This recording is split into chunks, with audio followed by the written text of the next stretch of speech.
And the fabric is sometimes tattered, sometimes smooth, but it is an extraordinary story of leadership. And when I think about some of the first people who came here, I think about, obviously, the Trail of Tears and the tragedy of that experience, but who did we receive as a result, as a society? Well, Bill Anatubby, the chief, the governor of the unconquered and unconquerable Chickasaw Nation. In this state, if you were to take a poll, as many have, who is the most respected business leader in the state? Who is the most respected leader in the state? It's Governor Anatubby. That is a fact. Well, when you can consider our state, the history of our state, it's fascinating that after the Civil War, where was the state of Okaloosa to be? 5 million freed slaves. It was here. But then there was a group that figured anybody who was a slave isn't worthy of us, so most of those people went to Canada. We did capture, if you will, some really excellent people who remained with us, Native Americans, African Americans, and all of those people in 7 runs who came to our state to colonize, if you will, to build houses, to be a part of the society in which we live, a very special society. When I was governor, and I'll finish on this note and turn it over to Bill. When I was governor, I read a book called Children of the Dust Bowl, and it was a Cal State professor talking about that awful time, and you've seen the photographs of no moisture, no crops, and a lot of them went to California, not just Oklahomans, but Arkansas, Missouri, Texas, New Mexico to California. When they got there, they were treated like scum. You're not washed, you're not educated, you really aren't going to amount to anything, so we're not going to educate you. Arbonne, California, the school district there where many of them came, weren't going to educate them. But there was a wonderful, saintly superintendent of public instruction by the name of Leo Hart, who created an underground school for all of the Okie kids who were coming into the area just north of Los Angeles, a couple hours north of Los Angeles. Well, the rest is an extraordinary story. Arvin Weed Patch School, which they created, became the #1 school, public institution in California, and the best athletic institution in California. Now, where are those people today? They own a lot of California. So what do they all have in common? All these people, leadership, to stand up, to do the best they can to make matters better.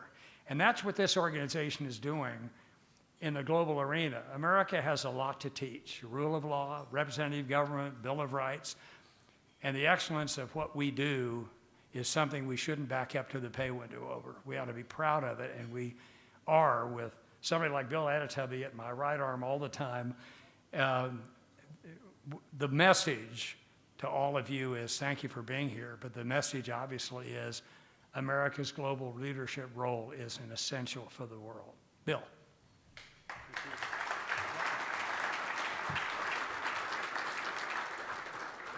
Thank you, Governor Keating. It's certainly to know you and be friends with you. Friendship that's lasted since, what, 1996 or so? A long time ago. He was in the office for about a year.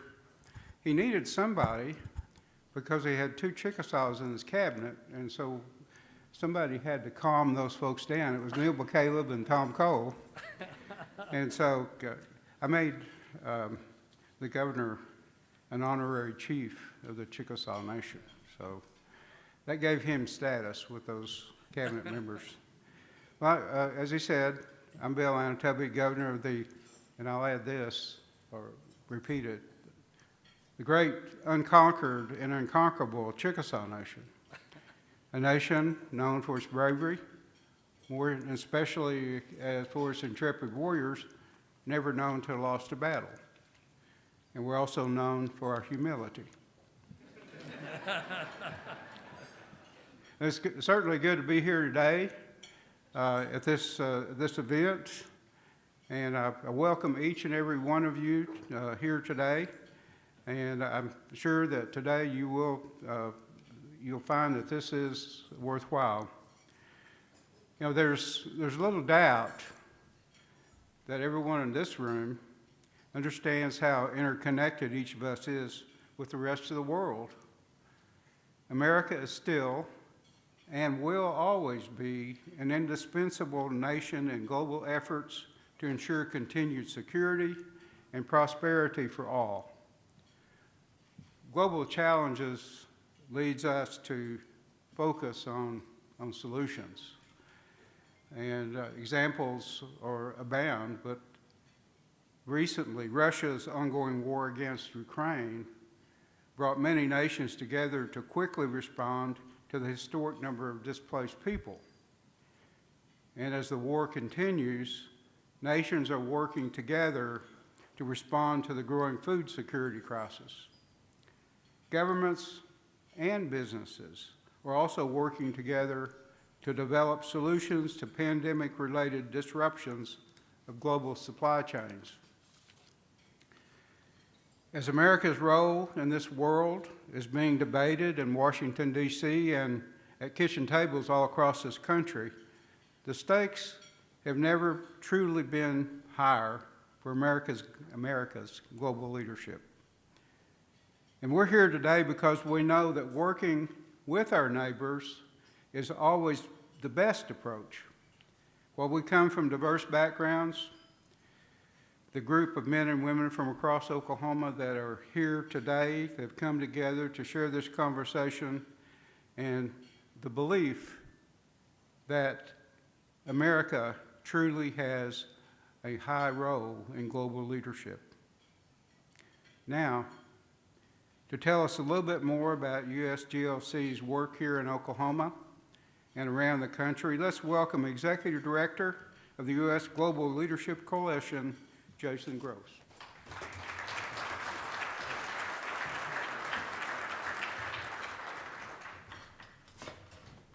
Governor Keating, Governor Antonovi, thank you so much for that wonderful beginning to our first event in Oklahoma. I think we heard there was a story in part of how the world came to Oklahoma over the years.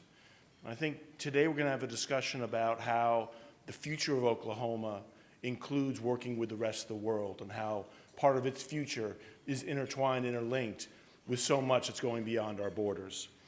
I want to begin, though, on a solemn note, and this is about recognizing the terrible news yesterday of Congresswoman Jackie Walorski of Indiana 2nd District and 2 members of her staff who were killed in a car accident.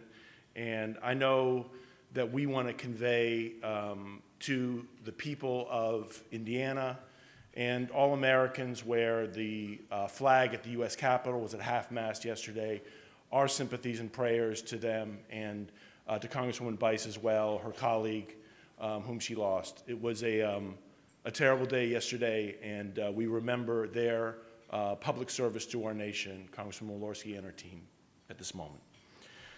I do want to thank everyone for coming here today and enjoying this important discussion in Oklahoma City. It's a really important kickoff to our work here that we're so excited about. I want to also extend our deep thanks to the Oklahoma partners listed on the screen.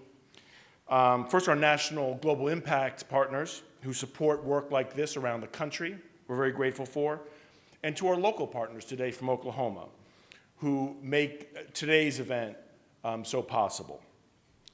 And also to all of the members of the Oklahoma State Advisory Committee, many of whom are here today joining us. We're grateful for your service and for joining us today. And they're led, of course, in our bipartisan tradition by former Governors Brad Henry and Governor Mary Fallin Christensen. I hope you got to see in the Oklahoman on Sunday this op-ed that they wrote entitled Oklahoma's Economic Challenges Present Need for American Diplomacy. So Republican and Democratic leader, this copy is at your seats as well, but on that important leadership that we have from the state for America's role in the world. And We have a growing presence in the Sooner State, and we're proud to mark this first public event with our very special guest, Congresswoman Stephanie Bice. As you, that's good. That's where we're starting off. As you all know, she is a fresh and leading voice in the Congress on global issues, on U.S. national security, and on the importance of America's leadership on the global stage. She clearly understands what the stakes are for the U.S. abroad. Investments in development and diplomacy and global health are so vital, including support for farmers, our farmers, and resilient agriculture, strengthening America's energy independence, and confronting rising authoritarianism around the world. For those of you who are newer to our coalition, joining us for the first time, a little quick background about USGLC. We're often called the Strange Bedfellows Coalition. The Washington Post named us that years ago because of our unique business and humanitarian nonprofit structure. Over 500 American businesses, humanitarian organizations, alongside faith leaders, military leaders, and community leaders across the country, all coming together around the importance of our civilian tools of national power, development and diplomacy. We're Democrats, Republicans, Independents. We span across the country, from Maine to Arizona, Washington State to Florida, and everywhere in between, and especially here in Oklahoma. Our bipartisan National Advisory Council boasts a who's who of leading national security and foreign policy leaders and includes every living former Secretary of State from Henry Kissinger to John Kerry. We're particularly proud of the growing strength of the military voice in our coalition, who understand better than most the unique role that development and diplomacy play in our national security. Our National Security Advisory Council now boasts over 200 retired 3- and 4-star generals and admirals who play a key role in our coalition. And they're backed by over 30,000 veterans from Smart Power who have returned from the front lines to testify about the importance of investing in our non-military tools. And what brings us all together, this diverse coalition, this strange bedfellow coalition, is our shared belief in America's global leadership. We believe that strategic investments in development and diplomacy alongside defense are essential to protecting our national security, advancing our economic growth, and projecting the very best of America's values. It's why we talk about this tiny 1% of the overall federal budget, called the International Affairs budget, is one of the most cost-effective and powerful investments America can make. And it's vital to protecting the health, economic, and national security interests of American families here at home. It's also why over the last year we've been talking about around the country in our largest campaign ever called Foreign Aid, What's It Worth?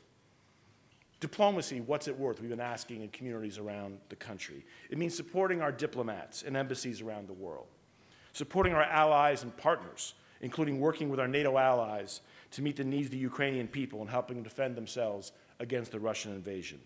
Feeding the world, what's it worth? It means saving lives, tackling the emerging global food crisis, and preventing malnutrition in children around the globe.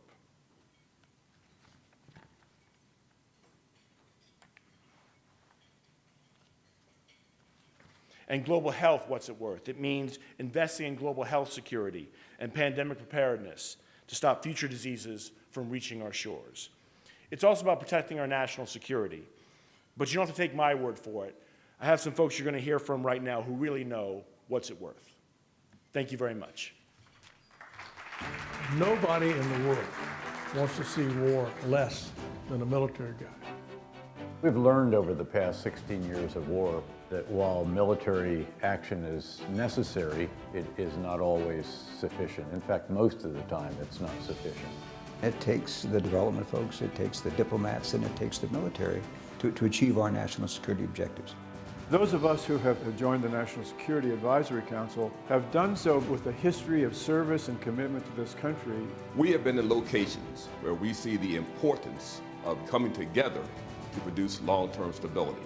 When USAID shows up globally, the Department of State, the Peace Corps, when programs are in place that address those basic needs of food, education, clean water, health, then those things contribute to a more stable society. I think it's important that those of us who have seen firsthand the benefits of diplomacy and development in supporting our military objectives speak out. I am for the State Department. I am for AID. When we appear on television, or we go out on the road and talk to the American people. Traveling to Africa with policy advisors so that we can demonstrate the value of the foreign aid budget. We can go out and make the case that this is actually a high return on investment endeavor. We owe those in the State Department, those in AID, certainly those in the military, the resources to achieve the missions that have been assigned to them. One of the visits we made to Capitol Hill, I started off by saying to the senators that we met with, it may seem to you an anomaly that a military guy is up here arguing for the foreign aid budget, but we've seen the impact that it makes. It's a privilege to be part of the USGLC, to be associated with like-minded individuals who realize that the military can't go it alone. Now that I am out of uniform, I'm happy to be a part of a team that promotes those things for America and our friends around the globe.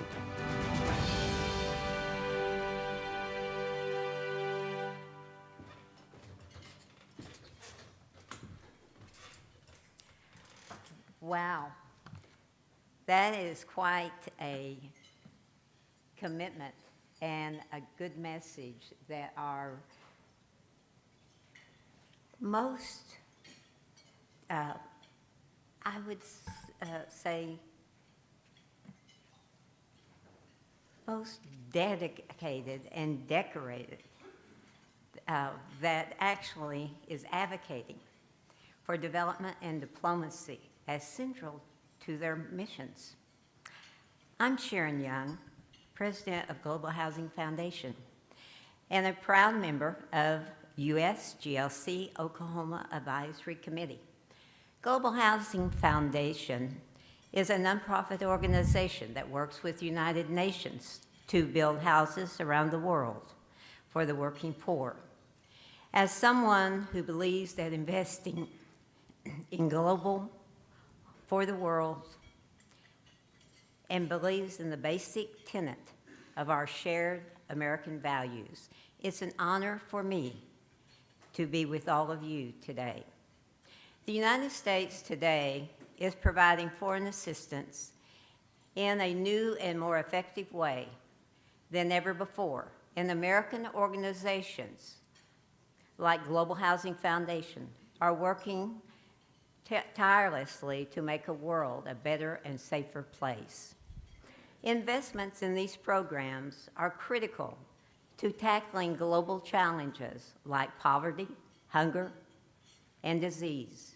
When organizations and universities partner with government agencies and U.S. businesses, incredible things start to happen.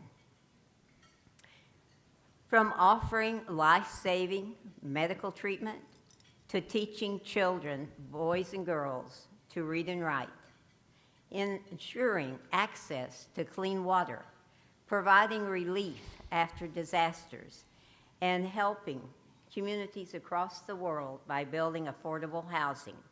When America leads, we all win. So whether you join us today from the business community, the military community, or the humanitarian community, I know that's a belief we all have in common. It's good to be with you all today.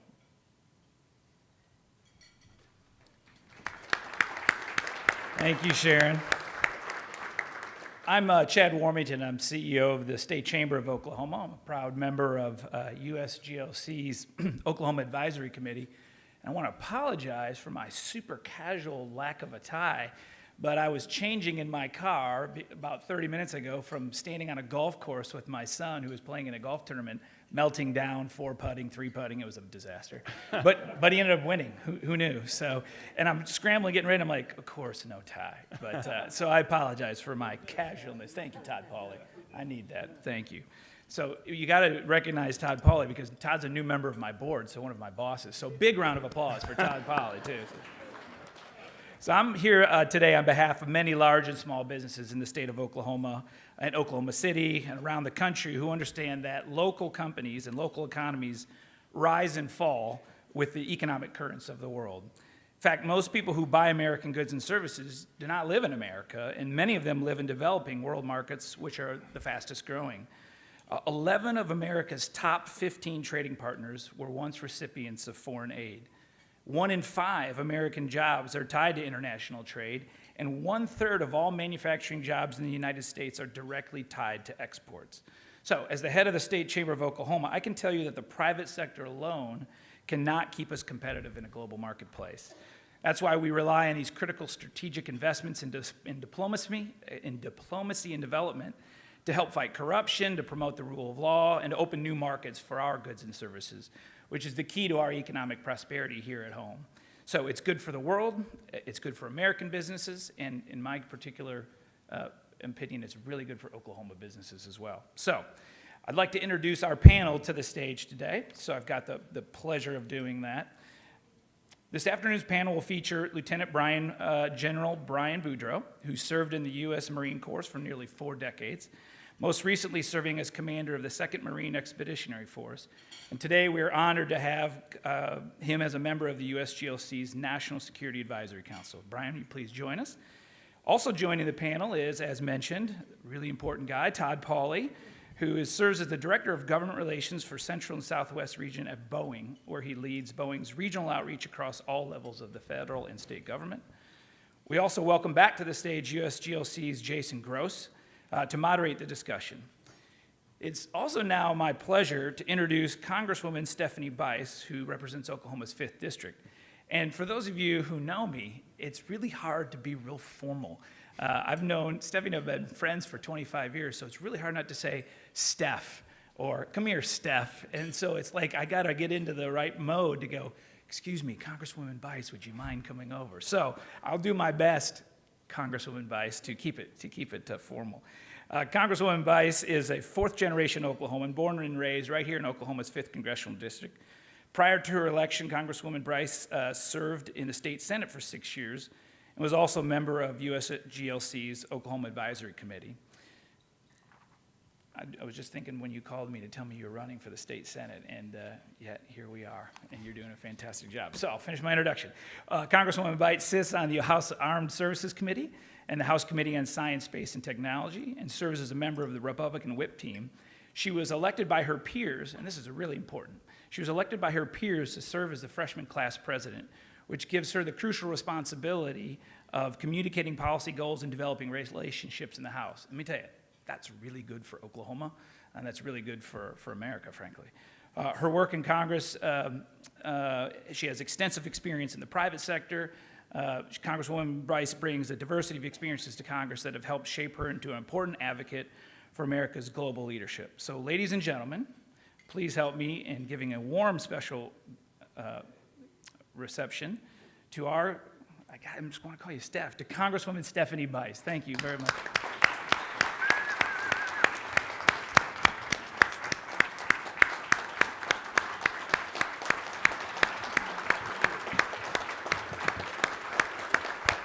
Thank you. First of all, it is an incredible honor to represent the 5th District in Washington, D.C., but man, it is nice to be home. I want to say thank you for the kind words around the tragic accident with Congresswoman Walorski and her staff. It is truly times like these that we are reminded that, time is short. Live life to the fullest, and I feel like that I have been given an opportunity and a blessing to be able to really do something great, not only for the future, but certainly for the state of Oklahoma. So thank you for acknowledging Jackie and the staff that was killed yesterday.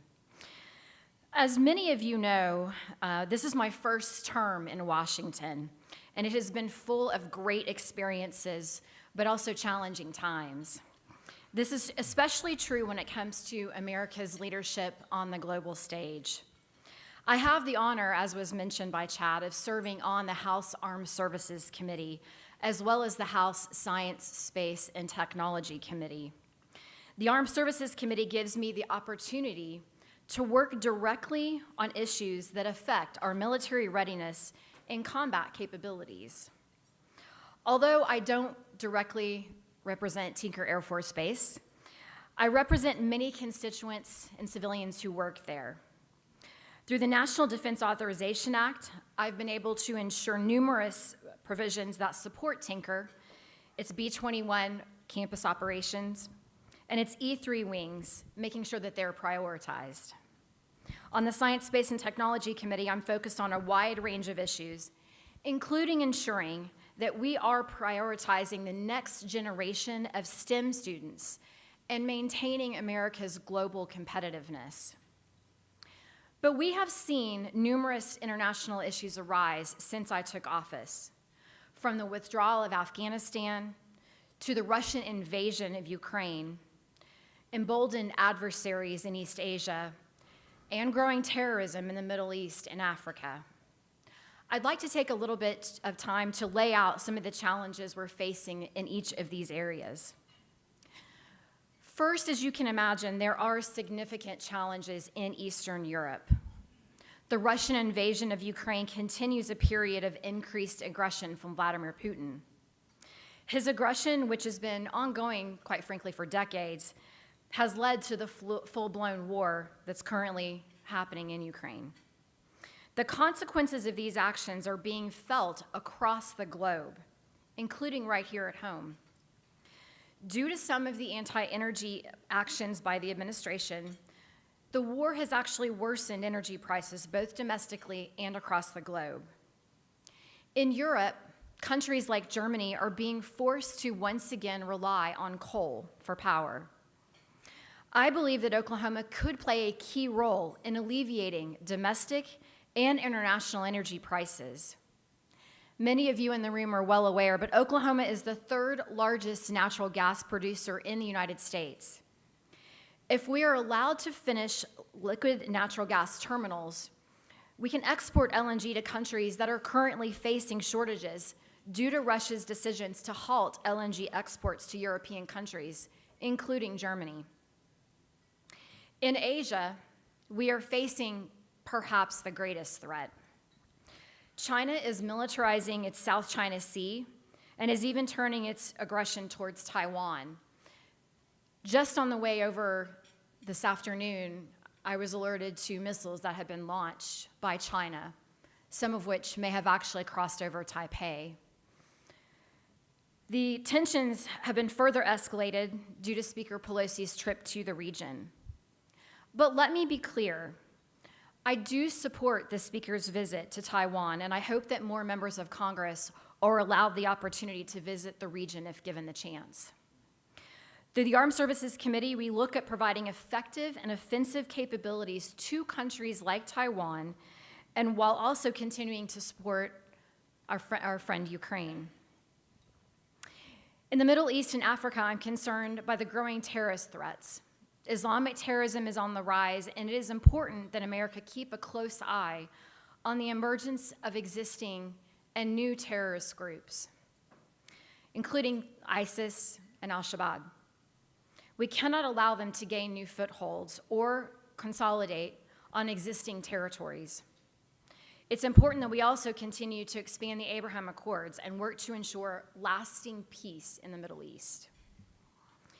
In these times of uncertainty, it is vital that the United States pursue policies of peace through strength. We must also work to maintain and expand our alliances and our diplomatic partnerships across the globe.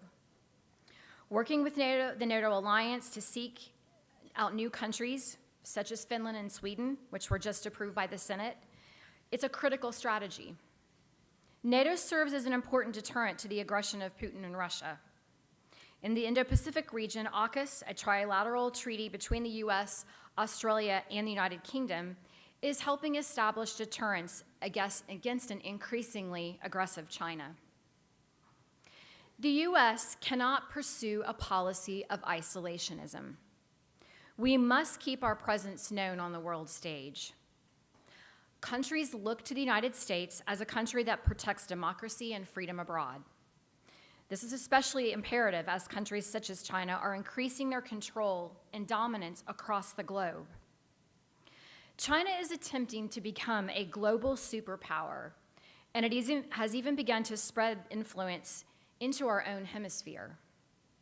Their Belt and Road Initiative comes with a significant cost. China is now the largest importer of raw materials from Africa, including things like iron, cobalt, and many other rare earth elements. Simply put, the Belt and Road Initiative puts China in a position of power and gives them control over many countries across the globe. They have instituted this project in more than 100 countries. In Djibouti, China established its first overseas military base. And in the Western Hemisphere, China is threatening control over the Panama Canal. The U.S. cannot sit back and be idle. I must note that it was mentioned actually in the presentation earlier, the role of the international affairs budget. This budget is dedicated to supporting American diplomacy and development of initiatives, including funding for the State Department, the U.S. Agency for International Development, or USAID, and the Peace Corps. On a micro scale, the international affairs budget can have a large impact across the world, and especially in the state of Oklahoma. Our manufactured goods are in demand across the world, in countries like Japan, Mexico, and Canada. Hardworking Oklahomans experienced a total of $6.2 billion worth of goods sold in 2021, which in turn supported more than 436,000 jobs and represents almost 19% of all of the jobs in the state. In 2020, of the 2,996 companies that exported goods from Oklahoma, 84% of those were small or medium-sized businesses. Also in 2020, 7,328 international students were enrolled at our Oklahoma colleges and universities, which contributes $222 million to the state's economy. Global networks not only benefit our allies abroad, but they directly benefit our economy here in Oklahoma. One industry that is critical, as was mentioned earlier, is the oil and gas industry. In states like Oklahoma, which is also the 6th largest producer of oil, we are ready and willing to produce clean, reliable, and affordable oil and gas. This oil and gas industry contributes $57 billion to the gross domestic product, making up nearly 30% of the state's total economy. We can produce energy both domestically and internationally. There is no shortage of global threats, but also economic opportunities. This is why organizations like the USGLC are successful in advocating for strong and effective development programs to advance America's interest and to address the threats and capitalize on opportunities. For only 1% of the federal budget, the international affairs budget is critical for many reasons. It's vital to national security. As a member of the House Armed Services Committee, I remain focused on increasing tensions abroad and how America can increase our global competitiveness. Sheer power isn't enough to keep this country safe. It is important we continue to invest in development and diplomacy, which is actually much more cost-effective than military engagements. American civilian agencies are essential partners to our military. Foreign assistance to weaker allies deters our adversaries and promotes security, economic opportunity, and goodness across the world. Additionally, the international affairs budget is important for America's economic growth and global influence. More than half of U.S. exports are in developing countries, and 95% of the world's customers live outside our borders. This is why we must capitalize on these economic opportunities to stay competitive with other countries, especially China. Currently, China is outpacing the United States in international investments, which compromises our global influence and leadership. I'd like to mention one example of that. The U.S. helped Korea after the Korean War, And our assistance helped move South Korea from an economic collapse to our 6th largest trading partner and a critical ally today. In fact, we now get back $40 billion every year in trade with South Korea, more than we invested over the 5 decades. We are fortunate over the past 2 decades, the growing synergy between public and the private sector has made U.S. foreign assistance even more effective and influential. I am incredibly honored to be with you all this afternoon to continue to build on these relationships and discuss how the United States can continue to be of assistance and help with pressing issues around the world. I look forward to the panel discussion today, and I thank you for the opportunity to be with you.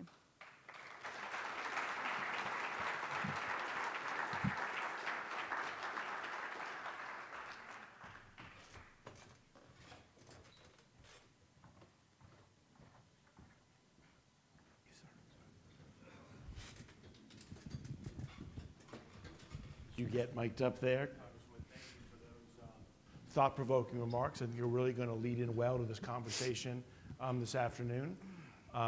We're pleased to be joined by friends of USGLC, General Boudreaux as well, and Todd Pauley from Boeing. So great to have you guys up here with us. I'm going to start the conversation with some questions to our panelists and the Congresswoman. But you all have, we want to make sure you're part of the conversation as well. As you'll see in the middle of your table, there are note cards and pens there. So please, as the conversation goes on, you have a question you're thinking of, write it down on one of those note cards, get the attention of one of my colleagues. They'll come by and pick them up, and we can include them in for later on in the conversation as well. But let me start with you, Congresswoman. Great start, I think, and I think a good topic to begin with, which has been so integral to our conversation today, is national security. I mean, there's no question our conversation today, I mean, including remarks you made in your opening right now, we're at a unique and some would say, I think, a perilous time in U.S. national security.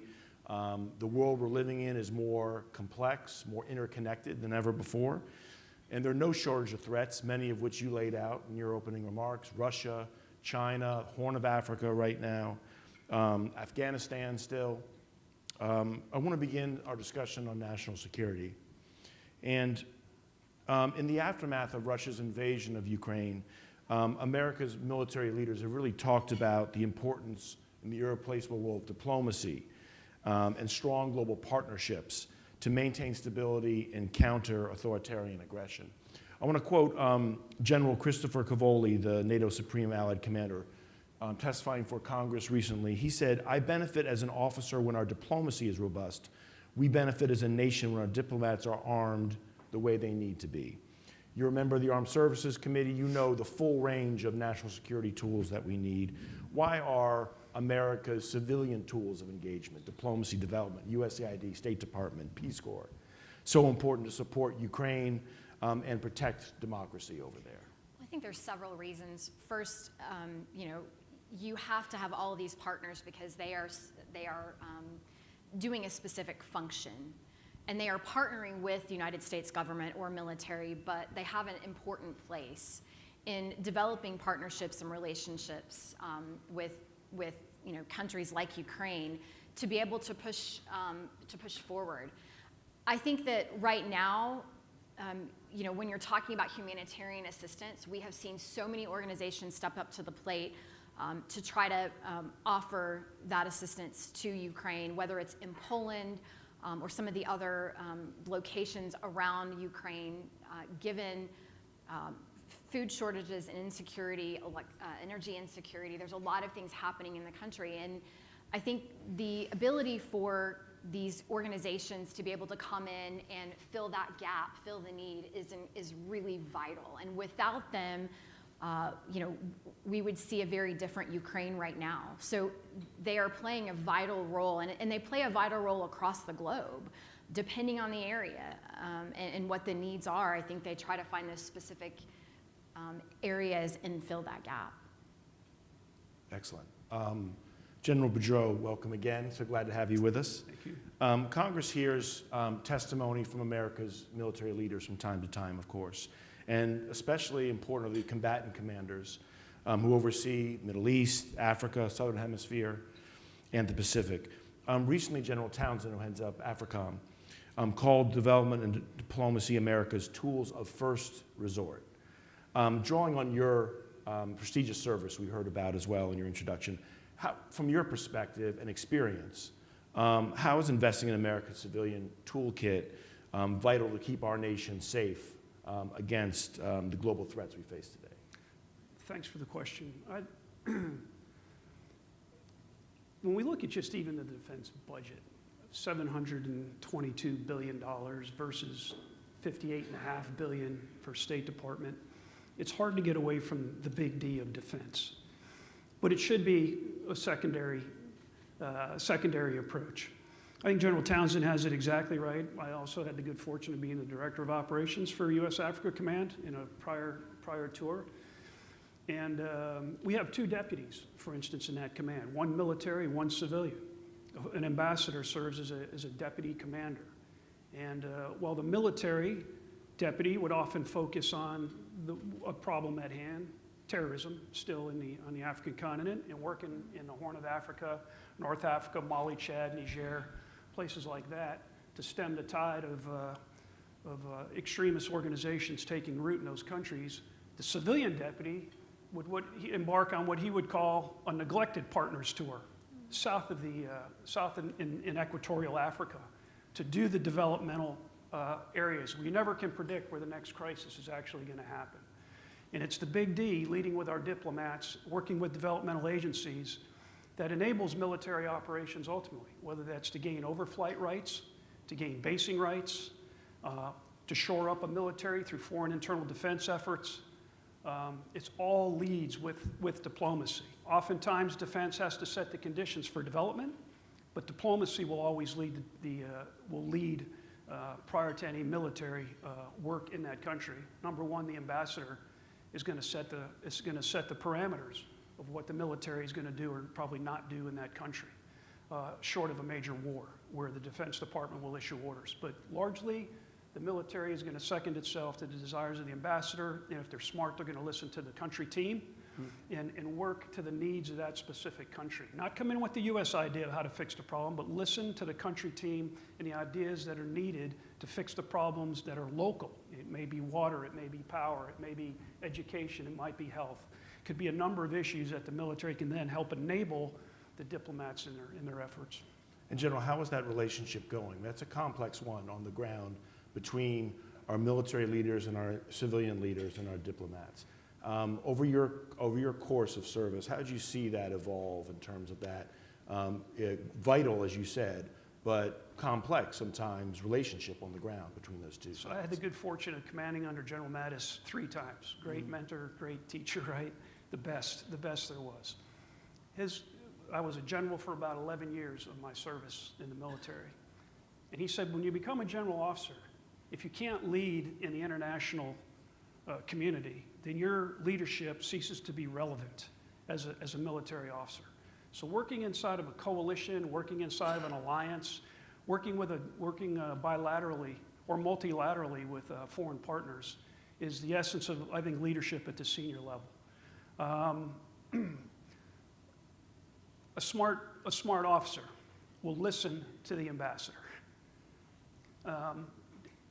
You have your orders that are going to take you into that country ultimately, but I'll just tell you, in my 11 years of experience, I've not seen, I just have no personal experience, nor have I seen a military officer go into an embassy and try to dictate the terms to an ambassador. I just haven't seen it. We understand our role. We understand the importance of diplomacy. We understand what that country team is trying to do each and every day.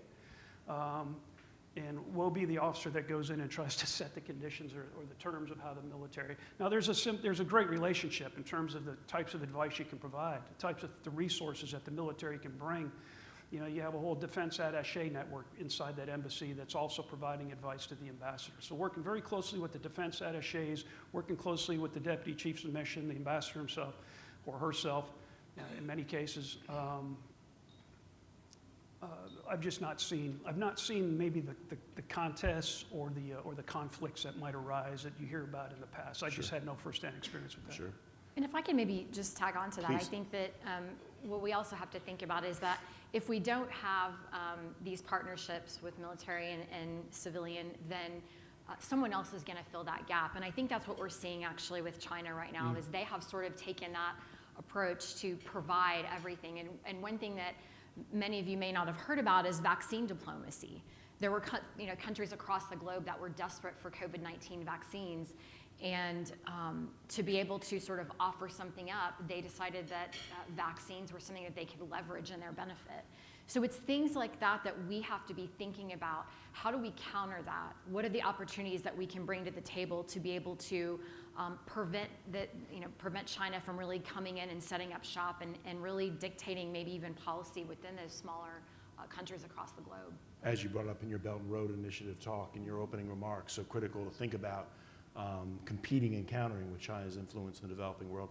General Boudreaux, of course, is a member of that august group you saw in the opening video, as was General Mattis earlier. And of course, General Mattis, we often quote as mantra in this group, where he testified before Congress before he entered the last administration, where he told Congress, you either have to fund the State Department or you're going to need to buy me more ammunition. And that, as if anything, really animates our message around the country. The Congresswoman made in her opening remarks as well. Todd, turning to you now, when we think of Boeing, we think of the importance of it in Oklahoma. We talk about the importance of when it comes to innovation for Boeing and national security. Boeing's invested more than $3 billion annually in research and development for defense, cybersecurity, aerospace. This ensures America's response to global challenges like political instability, violent conflict, is hopefully more efficient, more impactful, and cost-effective.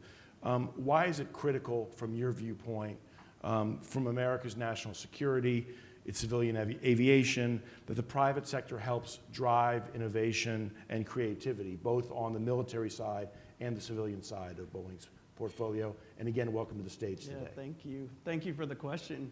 What a wonderful question. And I want to thank USGLC for the invitation to be here today. I get to sit here, it's an honor to represent Boeing and the private sector. I started to think maybe it was 2-on-1 a little bit for a second, but then I remembered the Congresswoman has a very successful track record as an entrepreneur and business owner. So she wears, as usual, lots of hats and is effective at it. So as important as a relationship to Boeing as USGLC is also the U.S. Chamber and the State Chamber here in Oklahoma, Chad Warmington. And from that perspective, from that business community perspective, it's important to note USGLC's acknowledgement that the private sector has the knowledge, the expertise, the technology to drive innovation and creativity. At the end of the day, markets work. Okay, capitalism works. I know it gets a bad rap in some circles and is much discussed, but markets work, capitalism works, and that is a part of the system that Boeing is a part of, and we drive that innovation, we drive that creativity because we risk capital, we risk things that we should not expect the taxpayer to risk, the public sector to risk, and so I think about those. I think about that truth, but yet where does that guidance come from? So the public sector has to guide that. So it is important to Boeing that we provide the very best equipment, tools to the warfighter. It is important to Boeing to provide the very best tools and assets to our diplomatic corps to meet the mission and the agenda that they have set out before them. And in doing that, we have to take guidance from that public sector. And in taking that guidance is, this is what we want to do. How do we get there? And so then we circle back to this creativity and this innovation that you speak of. Right here in Oklahoma City, we have roughly 3,500 employees at Boeing in Oklahoma City, almost 3,000 of which are engineers. And those engineers are super creative and incredibly ingenious, as we know so much of America is. That's what makes up America, is just this ingenuity and this genius that comes out of problem solving. And so the government gives us problems, we work to solve that problem. One of the ways we are doing that here in Oklahoma City, we built a brand new B-52 high bay. Thank you, Congresswoman, for coming to our dedication and opening ceremony, and Chad was there as well. Thank you for that. But it's a brand new facility. The Air Force has loaned us a retired B-52. The fuselage sits there. We have a wing. We are re-engineering the B-52 to the B-52 70 years old. We're going to push it another 60 years because we're going to put new engines on there. Why is that important? One of the number one expenses to our military is fuel. And so it's incumbent on us to help solve that problem so we can use that money in other ways than fuel. So we can create more efficient airplanes, more efficient engines. We can be creative about those aerodynamics that we bring to the table so that that money can be better spent in other ways to push out more solutions to the warfighter. Thanks, Todd. Todd, I think led us well into the second topic on economic security and economic prosperity. And part of that richness of the Oklahoma experience that Governor Keating talked about, Governor Antonubi did as well to start off with, that led to that kind of engineering genius and power and impact in Oklahoma. And again, back to Chad's opening remarks, you think about what the world economy means to Oklahoma and to the America for that matter. 3/4 of the world purchasing power, 95% of the world's customers outside of our borders. I mean, this is where, if you want to grow, you got to go outside to do that. And when you think of the many connections of Oklahoma to the international economy, I mean, just down the road in Tulsa, the port of Catoosa, one of the largest inland ports in the country, and annually an economic value of $300 million to Oklahoma, 3,000 jobs in the state, connecting inland port out to overseas markets. I think it's a good way to talk about the economy as well, Congresswoman. And you've certainly been, in your remarks and your leadership, talking about energy for this region, the impact on consumers and producers in this state. Russia's invasion of Ukraine certainly set off a huge chain of events that affected energy prices. They've come down recently, but certainly in June at peaks that they were. This affects, on both sides of the equation, all kinds of interests in this region. But certainly if we see some of the dynamics that happen there, we saw that what happens abroad has an effect on this energy industry in Oklahoma. How have you continued to make that connection to your work on national security, looking at overseas issues, affects the day-to-day energy issues that face Oklahomans? Well, there's a couple of things. I would say, first of all, the interconnectivity between Europe and Russia when it comes to oil and gas, I think Europe became somewhat dependent on Russia, and I think that's a real issue and a challenge for them. I mentioned Germany in my opening remarks.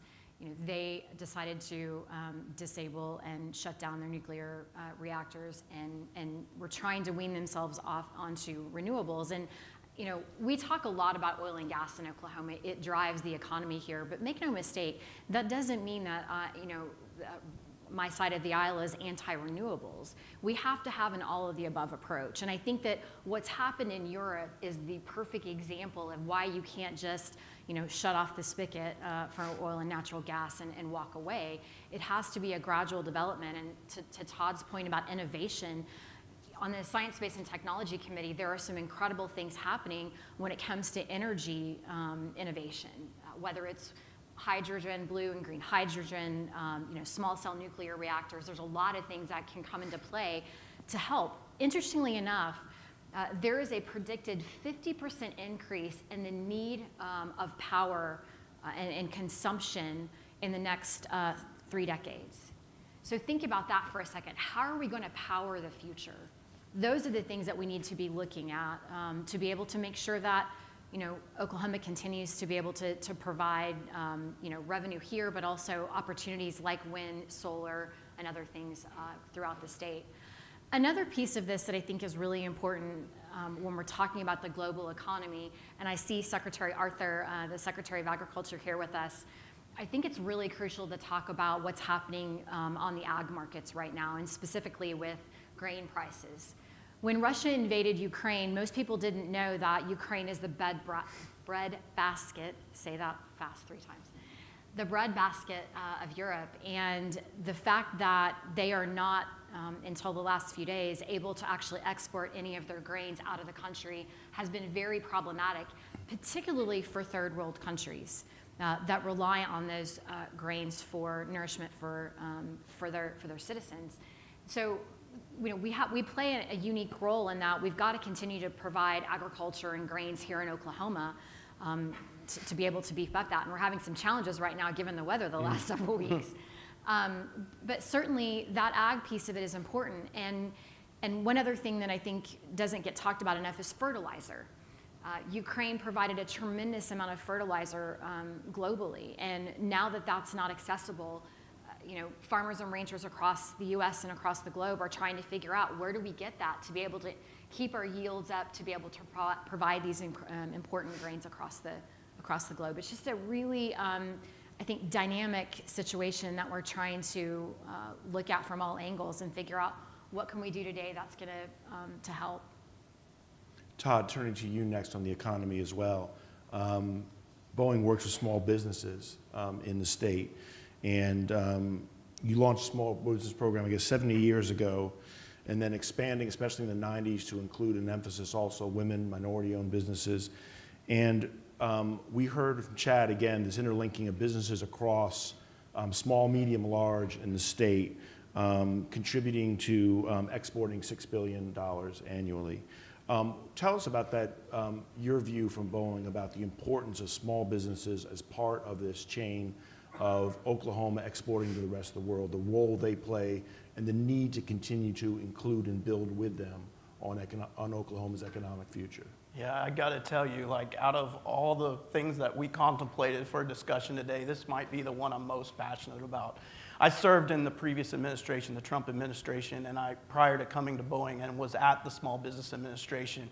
And one of the programs I got to run was the Regional Innovation Cluster Program. And it was a tremendously rewarding experience to work with those cluster programs on numerous different industry sectors across the country as they, back to our magic words for the day, innovation and creativity, pumped new ideas out, and we gave them the tools and the resources and the education on how to be effective and be successful and be able to get that done. So I'm incredibly passionate about small business. Why? Because they're the heartbeat of America. I mean, they're Main Street. Small business is Main Street. It is America. Small business is America. And at Boeing, we don't survive. We don't exist without small business. Small business is our vendors. It's our suppliers. We spend $350 million in Oklahoma alone. And that's 25,000 direct and indirect jobs to the state. So you multiply that out across 50 states.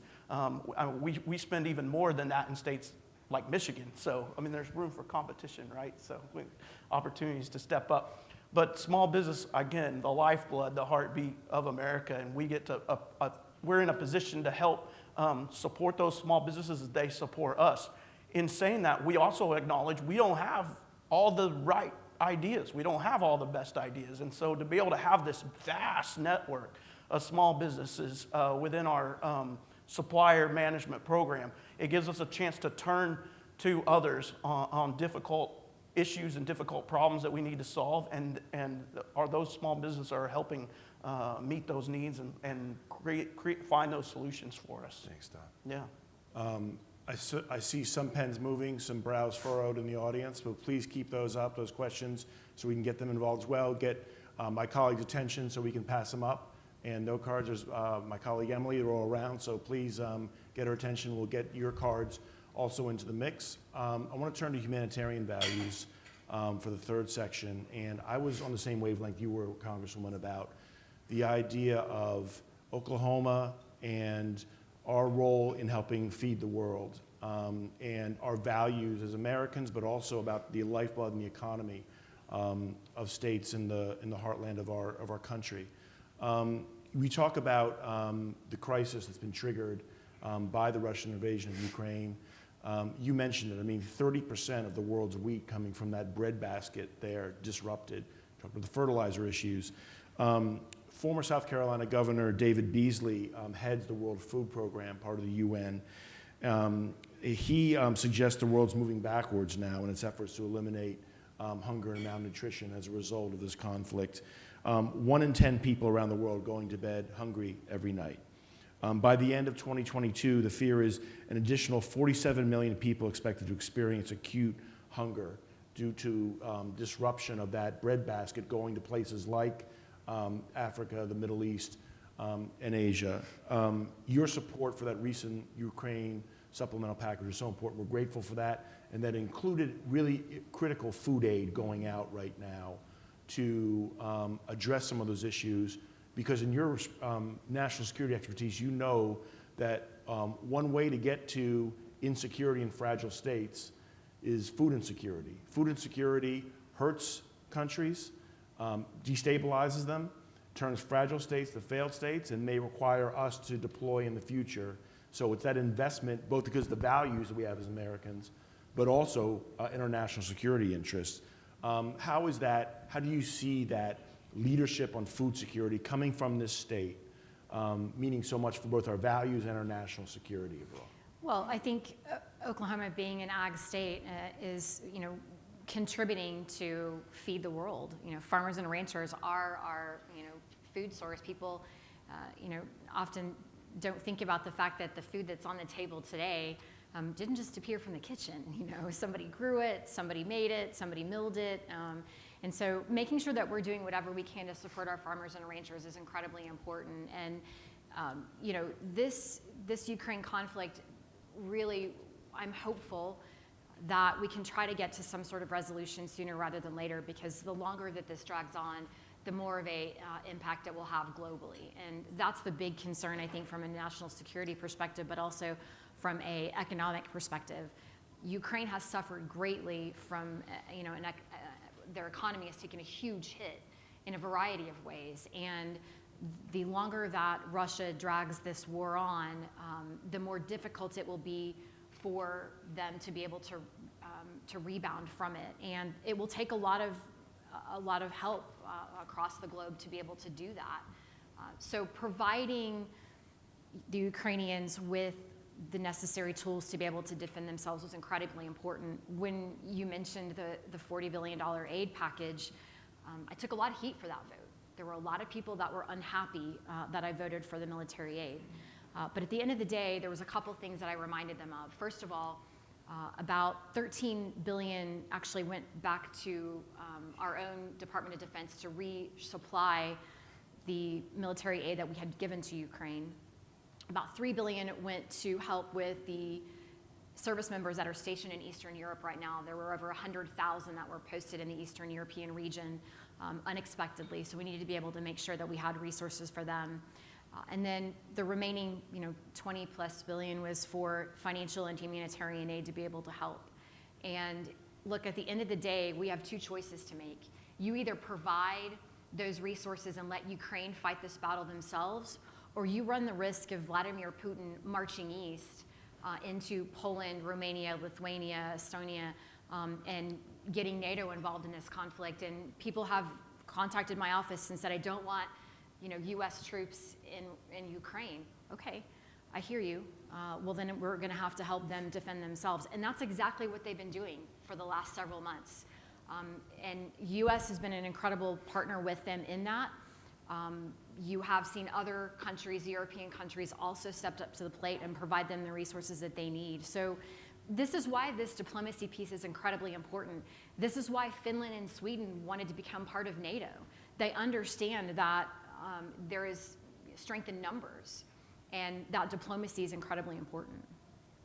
I think when it comes to the food insecurity piece as well, a reminder that the agreed settlement or the agreement between the Russians and what Turkey brokered is only for 120 days and 5 million tons of grain to be moved. So there's another piece of diplomacy. Yeah. And Turkey's a fickle ally, right, in terms of some of their actions that we've seen in the past, but critically important to get at least that 120 days. So we'll see where we go with 3 months from now of what it may mean for the alliance to apply continued pressure on the Russians to make sure they extend that agreement. Build on that a little bit, General, because I wanted to talk to you about expressing our values, our humanitarian values, through alliances in ways that we can only do through civilian tools. The Congresswoman talked at length about energy issues, about trying to help our European allies become less dependent on Russian energy. Poland certainly, in the area in Western Europe. For Ukraine, not a member of NATO, of course, but it's through the NATO alliance that we've been working so closely in order to provide relief for them. Sometimes it's food security, sometimes it's other emergency aid. It's certainly security assistance as well, which goes there. Talk to us about that, and on the food aid situation too. There are things that the military can't broker diplomatic agreements to work with Europe to isolate Russia economically. It can't necessarily work alone on bridging that to unblock the port of Odessa to be able to clear emergency food getting out of there. That's a role that our alliances, our civilian alliances, can work to be able to express our values and help our friends in need. I think you've said it very succinctly, and I couldn't agree more. This was the ultimate miscalculation by the Russians who were going to attack Ukraine because they were thinking maybe they're going to be a NATO partner, and we end up with potentially 2 more joining. So, the strength of what the alliance can bring to continue to apply pressure is, I think, is what is going to ultimately turn the tide here. Will Putin pull out? I don't think so. Is this going to be a protracted war that could result in some kind of longer-term insurgency? Probably. But I don't see them, and I just looked at that. People like to use different measures, and what we can't fall into is the same trap that we've fallen into in the past in how we look at who's winning and who's losing. And there's a lot at stake here. Congresswoman's already addressed potential expansion into the Baltics or other areas into Poland. It's not the number of missiles that are shot. It's not the number of Russians that are killed. It's not the number of Ukrainians that are killed. It's not the amount of munitions. It's not the dollar amount of equipment we provide. All important. But the metric here is how much territory do the Russians still control in Ukraine, and how much have Ukrainians been able to recover. That's the ultimate objective of what the Russians have set out to do. And it really doesn't get, in my mind, more complicated than that. And we've got to find a way to reverse the tide, or it will be this slow, steady grind. It will require continued NATO involvement to continue to buy the munitions required for the Ukrainians to defend themselves and to go offensive if possible. But is there going to be donor fatigue? Just the same way we had it in Afghanistan, right? Complete false economy required on donor nations to prop up the Afghan government. Well, how long can we continue to support I hope for a very, very long time. And I hope the NATO alliance doesn't weaken and other international donors don't weaken the resolve against what the Russians are doing. But ultimately, this is a long game to be played that's going to require a lot of resources. And we've just seen how many supplementals just in the United States to continue to ensure the Ukrainians have what they need. This is going to be a long-term effort to do that. This is going to be very, very costly. And we can't grow weary if we're going to help Ukraine defend their territory. Thank you, General. We've got about 15, 20 minutes left. We've had some great conversations so far. Appreciate these questions that you've submitted through our team right now. I got a first one here I want to ask our panel. And we've talked a lot in this conversation already, of course, about Europe, looked at Asia, looked at Africa some, around the world in terms of national security. And this question, I think, addresses a region we haven't discussed yet, but really important to the state. Our neighboring countries to the south are important to Oklahoma. How do we improve that situation and relationship with Latin America? Here in our hemisphere, I think sometimes isn't always on the front burner of American foreign policy, and I think that's to our regret, I think sometimes. Congressman, you want to talk about that, about how Latin America fits into our foreign policy priorities for the future? Sure. Latin America is incredibly important. I think that it right now gets overshadowed by what's happening at the border. And I think for many of us, we feel like that addressing the southern border situation would actually help us continue to engage. When I was first elected, I was invited to actually the ambassador of Guatemala's residence for dinner, and we started talking, and I realized that we've been giving a tremendous amount of resources from a diplomatic perspective to the Northern Triangle countries to be able to help them because there is a lot of cartels and crime. And so the idea was if we can give them the tools and resources to not only build up their economy but educate their citizens, then we may not see people traveling north to the border. I'm not sure how effective it's been right now. I think you're seeing a lot of concern with that. And what I was able to surmise is we've given about $3 billion over the last 7 years in that region, and it hasn't really, I think, resulted in the types of results that we would have wanted. So it may be a scenario where you go back to the drawing board and you say, what could be helpful? What could be successful to be able to help these Latin American countries? Because at the end of the day, you know, we want to have great relationships. We want to be able to develop trade relationships and partnerships and do business with them, but it makes it difficult when the country isn't stable. And so that's been something that has been on my radar recently, is how do we address that? As far as Mexico's concerned, you know, I think the tensions because of the border situation are such that, you know, you're not seeing much conversation there, at least from my perspective right now, from the administration and how to, you know, rectify that situation. Please. It's competitive space as well. China is involved in Latin America. The Russians have interest in Latin America. But yet we've seen the success of things in our past, you know, like Plan Colombia, that took, you know, a very troubled country and has kind of turned it around in good order. And then there's countries like Venezuela that merit watching based on Russian influence in countries like that. So it's part of, I would think, you know, part of this great power competition on one hand, ensuring stability, ensuring additional autocrats don't rise up. You know, we've been fortunate in the last couple decades or so in that regard. You know, we've had issues in Nicaragua and other areas, right, in the past. We just, it's one of those that it's an economy of force effort, given the focus on Indo-PACOM right now, but is absolutely an area that we can't take our eye off of.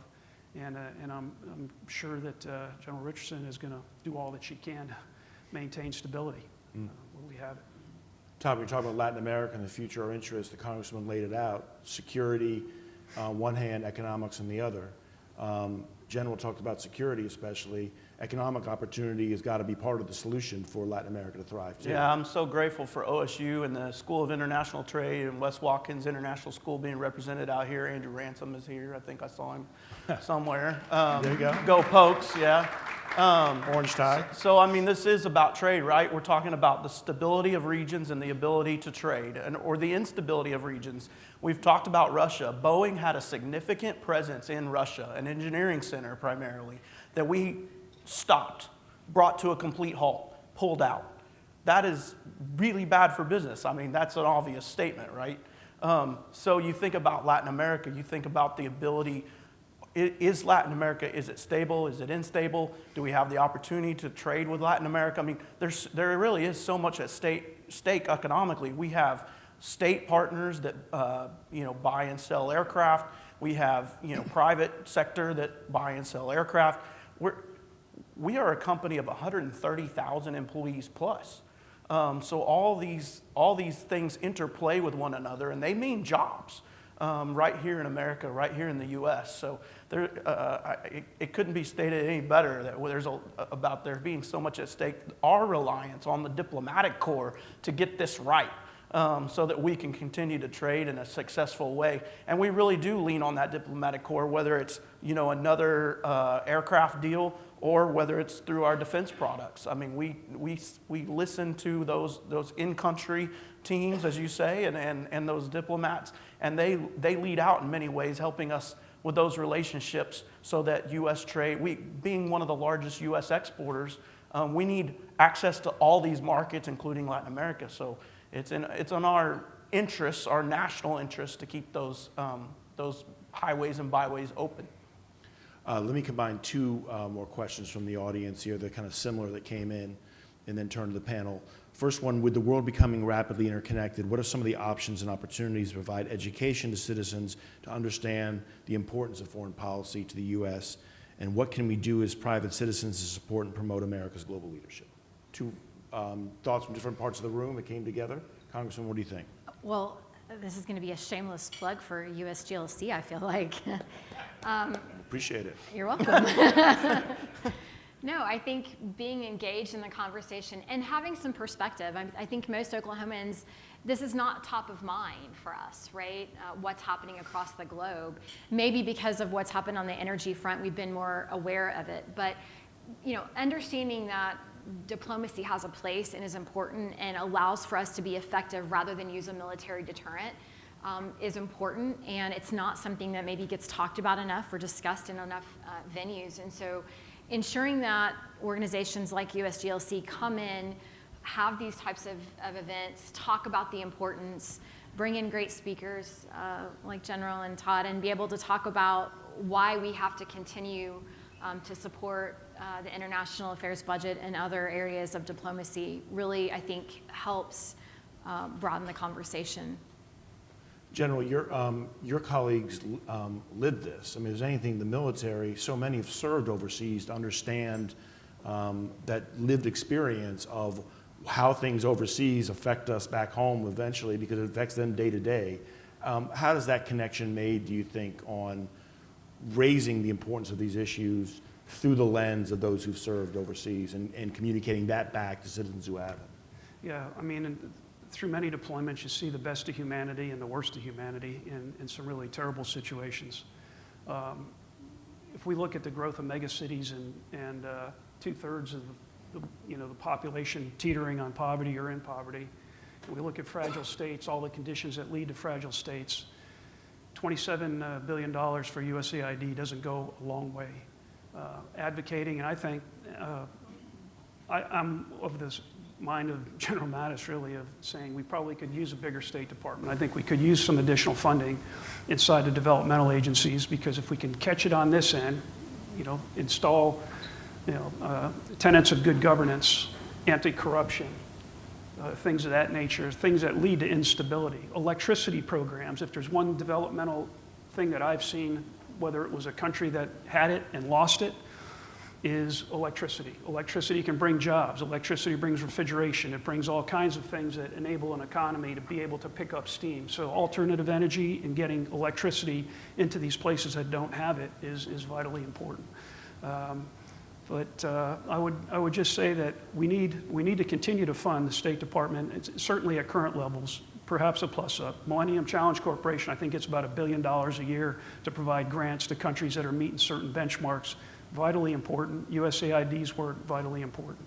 If we can carry that message and ensure that we continue to have a healthy foreign aid budget that can get on the left of bang and help resolve some of these things that are endemic inside these fragile states, that means greater security at home, less Marines and airmen, sailors, guardians, others, Navy, sailors having to deploy forward.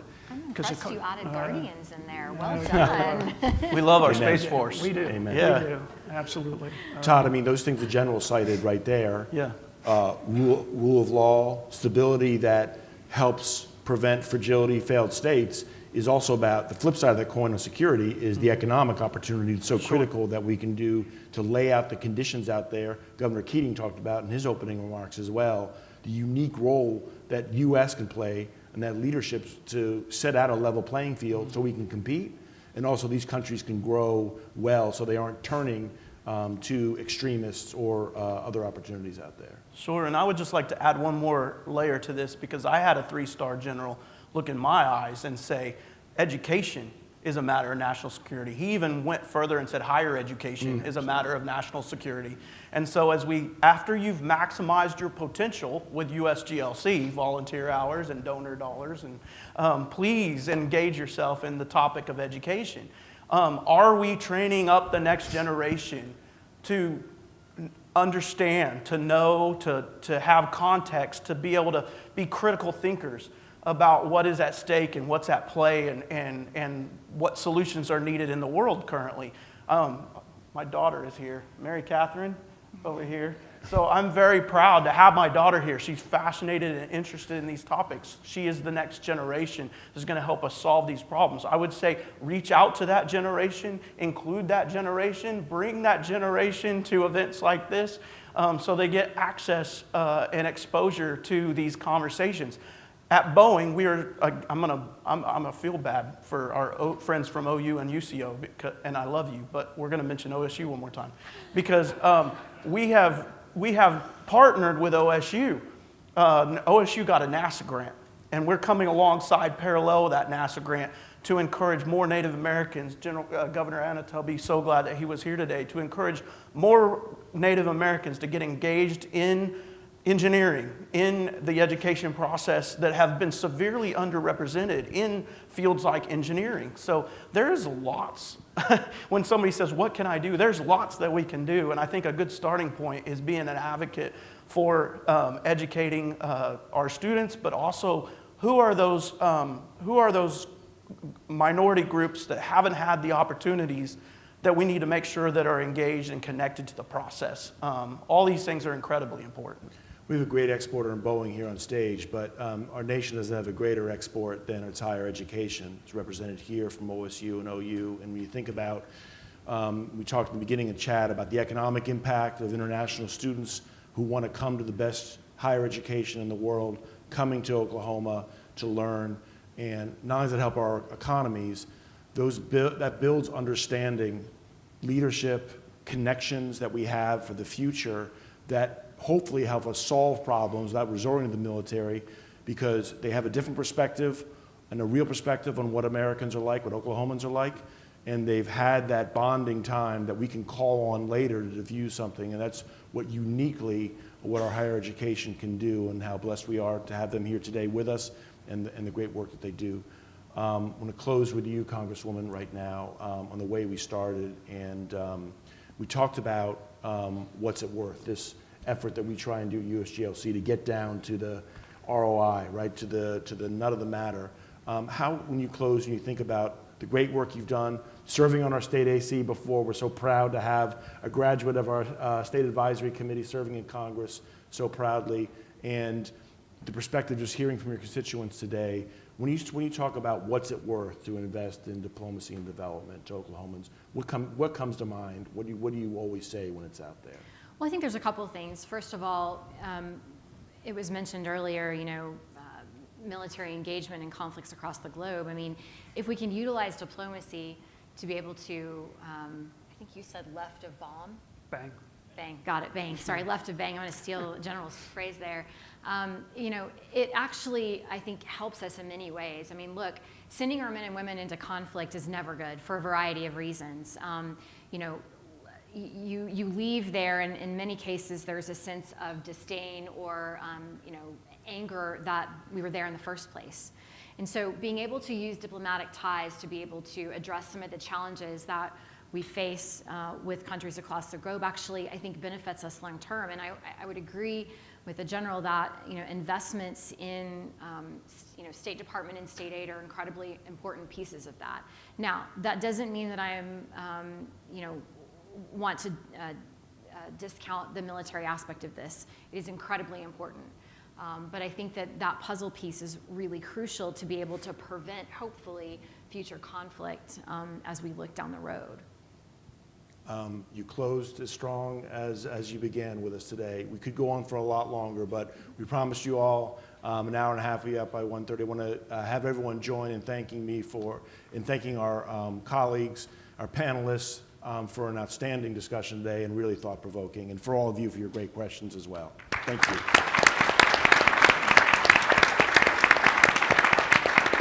To close our program, I'm going to turn to my colleague, Evan Nye, to close us out today. Again, thank you all for coming today and for the great conversation we had. Hello, I'm Evan Nye, and I oversee USGLC's work here in Oklahoma and the rest of the southwestern region. Really, the favorite part of my job is just interacting with incredible leaders like all of you. I really want to thank Governor Anatobi, Governor Frank Keating, Chad Warmington, and Sharon Young, of course, for your participation here today, and all of the Oklahoma Advisory Committee members here in the room. I also want to say thank you to Todd and General Boudreaux for your participation in this insightful discussion, and of course, a big special thank you to Congresswoman Bice for your incredible leadership.